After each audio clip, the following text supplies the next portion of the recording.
Selamat datang di Kala Misteri.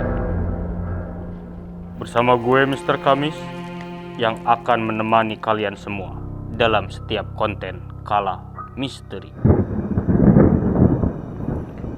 Kali ini gue akan menceritakan kisah horor yang terjadi di Alas Roban.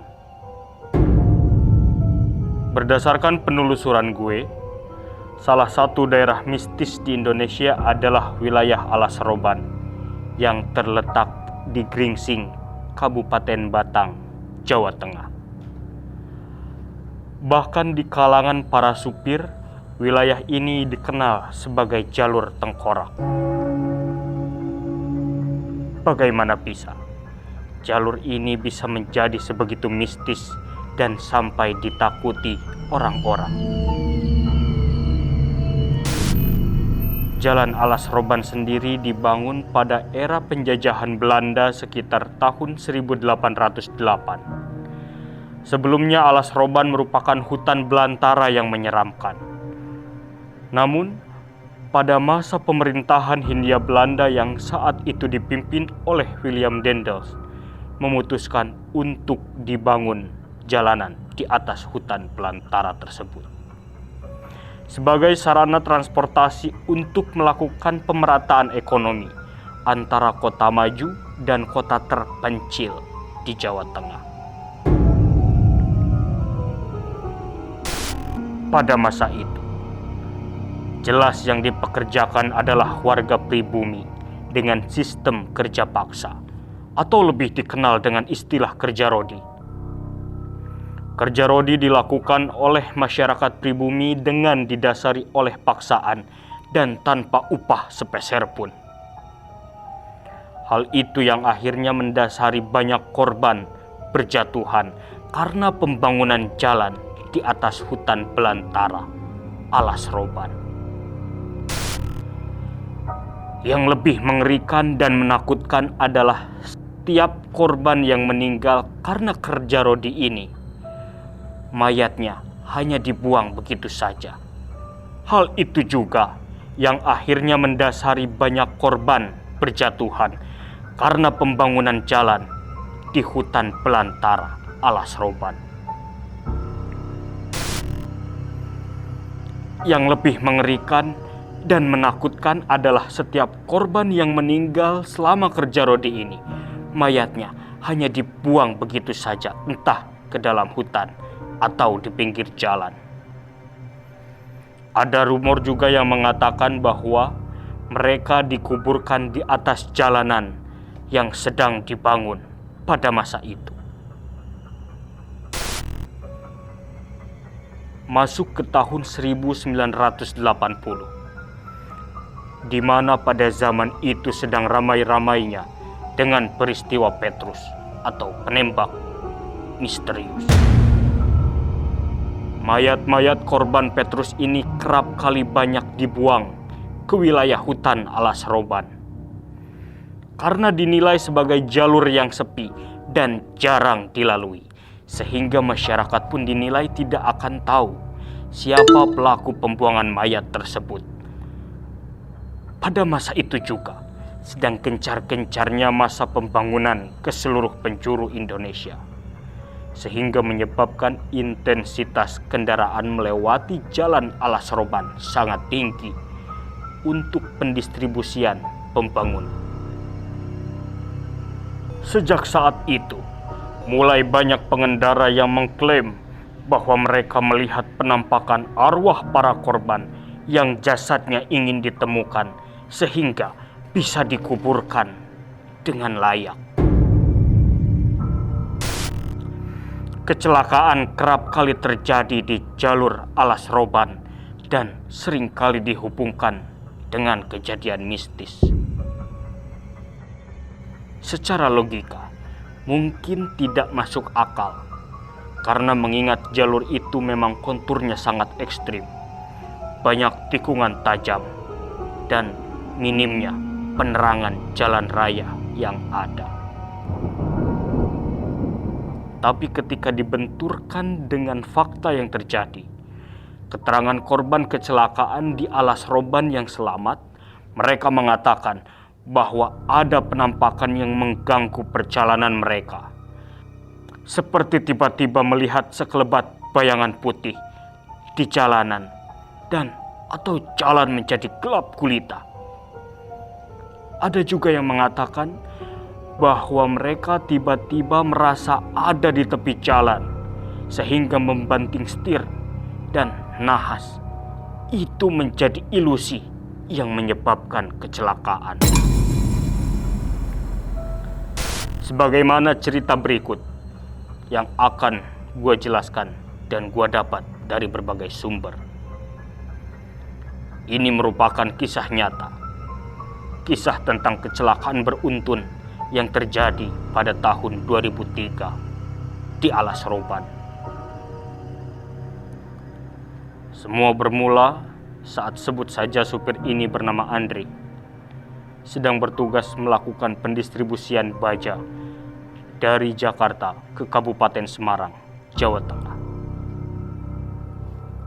Ia ingat betul saat itu hari Kamis pukul 20 sudah memasuki jalur Alas Roban.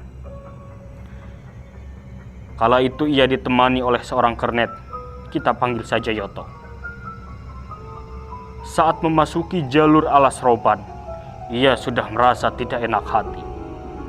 Karena yang sedari keberangkatan tidur di dalam mobil dengan alasan saat masuk ke jalur Alas Roban, ia dapat menemani Andri sebagai sopir agar tidak mengantuk.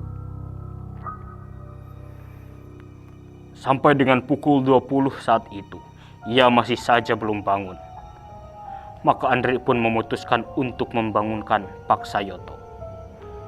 Dan ketika Yoto sudah terbangun, malah Andri yang kini merasa dirinya menjadi mengantuk. Menyadari hal itu, Andri sesegera mungkin untuk mencari warung di sepanjang tepian jalan Alas Roban. Saat itu, suasana sedang hening. Tiba-tiba Yoto mengatakan kepada Andri bahwa ia melihat ada pendaran cahaya di ujung jalan. Andri yang sedang fokus menyetir, melewati gelapnya jalur Alas Roban, mengalihkan matanya ke pinggir jalan dan menepi. Andri yang sedang terfokus menyetir, melewati gelapnya jalur Alas Roban, mengalihkan matanya ke pinggir jalan dan menepi. Namun saat itu, Yoto mengatakan bahwa dirinya tidak melihat ada warung di tepi sana. Itu hanya pinggiran jalan yang gelap, dan warung yang Yoto maksud adalah berada di depannya sedikit lebih jauh dan agak maju dari tempat mereka berhenti saat itu. Tapi bagaimanapun, Andri melihat warung itu dengan sangat jelas. Ia melihat seorang perempuan dan kakek tua yang sedang berjualan nasi yang dibungkus daun. Andri yang aneh dengan kejadian itu mencoba untuk berpikir positif.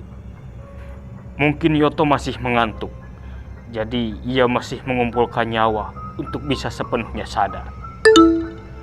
Kemudian, mereka pun melanjutkan perjalanan. Yoto tiba-tiba meminta untuk berhenti.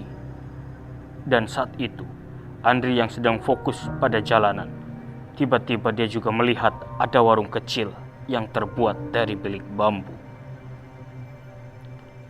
Yoto yang kepalang senang dengan terburu-buru, dia segera turun dari mobil. Tak lama, Andri menyusulnya. Saat Andri hendak memesan mie rebus, ia kaget karena melihat orang yang sama persis ia lihat di perhentian pertama. Sekejap ia terdiam. Dan akhirnya, Yoto yang saat itu jadi memesan terlebih dahulu. Andri masih mencoba untuk berpikir positif dengan memikirkan bahwa mungkin memang yang tadi salah lihat. Lalu, Andri pun memesan semangkok mie rebus. Kala itu, Ketika pesanan Andri sudah selesai dan dihidangkan tepat di depan Andri, Yoto yang sudah makan sedari tadi, kini ia hanya sedang menikmati sebatang rokok sambil menyandarkan tubuhnya ke bilik warung. Andri merasa aneh karena mie yang akan ia makan mengeluarkan bau darah. Saat itu, ia sedikit menengadahkan wajahnya dan tampak dari dalam warung.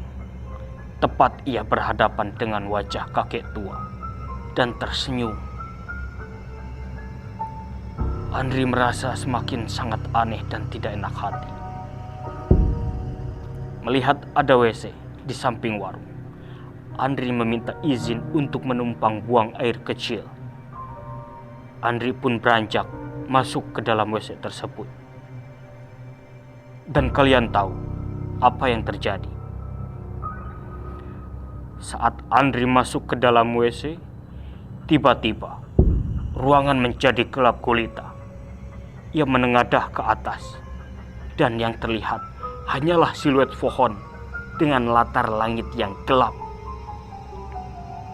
Waktu itu Andri memanggil kernetnya. Dengan penuh ketakutan, ia berjalan.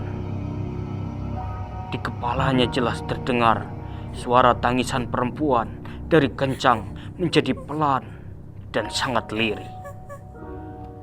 Andri berusaha untuk tetap tenang di tengah kepanikan yang ia alami saat itu. Andri yang melihat Yoto sudah terbujur kaku, mematung di tempat sebelum Andri pergi ke WC. Namun bedanya, sekarang warung itu menjadi hilang. Yang ada hanya tepian jurang yang nampak. Andri menepuk-nepuk pundak Yoto beberapa kali sebelum akhirnya Yoto menyadarkan diri. Dan ia terbelalak ketika melihat kondisi sekitar lingkungan yang sudah menjadi sepi dan gelap gulita. Andri yang panik dengan tergesa-gesa mengajak Yoto untuk segera masuk ke dalam mobil untuk melanjutkan perjalanan. Mitos yang beredar di antara pengendara dan masyarakat Alas Roban banyak mengatakan bahwa kita sudah seharusnya untuk mengabaikan setiap gangguan atau godaan yang terjadi di saat kita berkendara dan tetaplah untuk fokus. Dalam kasus ini, sang kernet tidak mengindahkan setiap mitos yang beredar di Alas Roban. Saat itu, Yoto sudah mulai bertingkah aneh ketika ia ada di dalam mobil. Kalau orang Indonesia mungkin bilangnya ketempelan makhluk halus. Saat itu Yoto sudah terlihat mengobrol sendiri di samping kursi supir. Saat ditanya kenapa dan ada apa, Yoto menjawab bahwa perempuan cantik yang sedari tadi menemaninya saat ngopi, sebenarnya perempuan itu ikut dengannya. Saat itu dia ada duduk di pangkuan Yoto. Dalam hati Andri, dia terus berdoa hanya untuk diberikan keselamatan dan segera disadarkan sang kernet yang ada di sampingnya. Andri mencoba untuk tetap fokus mengendarai truk dengan muatan baja itu. Andri menganggap itu hanya gurauan. Namun tiba-tiba Yoto mengatakan bahwa dia melihat ada bus yang datang dari arah yang berlawanan dan hendak akan menabrak mereka, sehingga Yoto berteriak untuk membanting setir kepada Andri saat itu. Saat itu Andri marah dan mengatakan untuk tidak bercanda berlebihan, mengingat saat itu sudah larut malam, sekitar pukul 12 malam. Namun, melihat Yoto menggeram, Andri merasa ini bukan lagi dalam konteks bercanda.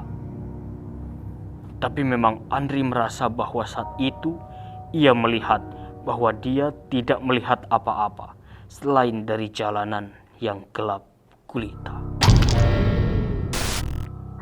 Yoto yang tidak berhenti berteriak membuat Andri semakin tidak tenang dan tidak fokus untuk mengendarai truknya. Saat itu Andri mendadak diam seperti ketakutan dan berkata bahwa ia melihat sosok putih terlihat dari spion mobil menggantung dari samping truk. Dan seketika itu juga truk mendadak menjadi berat dan saat melewati tanjakan di alas roban, rem yang kadang menjadi blong semakin membuat Andri menjadi was-was dan ingin segera sampai ke tujuan.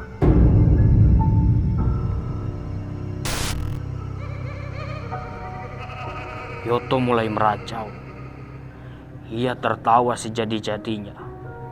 Matanya semakin tajam menatap Andri. Suaranya menjadi berat. Kadang Yoto sesekali menggeram. Dan ketika itu, Andri merasa bahwa ia benar-benar takut. Ia diselamatkan oleh sabuk pengaman yang dapat meminimalisir berontaknya Yoto di dalam mobil. Ketika itu, Andri mulai terpengaruh dengan sihir makhluk gaib di alas roban. Namun sebisa-bisanya, ia mencoba untuk terus memanjatkan doa agar diberikan keselamatan. Ketika ia mencoba untuk tetap tenang dan fokus, Andri melihat sekumpulan orang berada di tengah jalan. Mereka terlihat seperti orang pada zaman dulu.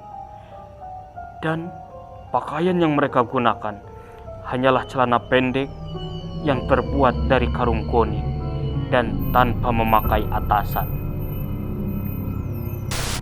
Dengan penuh keyakinan bahwa itu hanya tipu daya makhluk gaib, Andri memilih untuk menabraknya ketimbang menghindarinya. Dan yang lebih menyeramkan adalah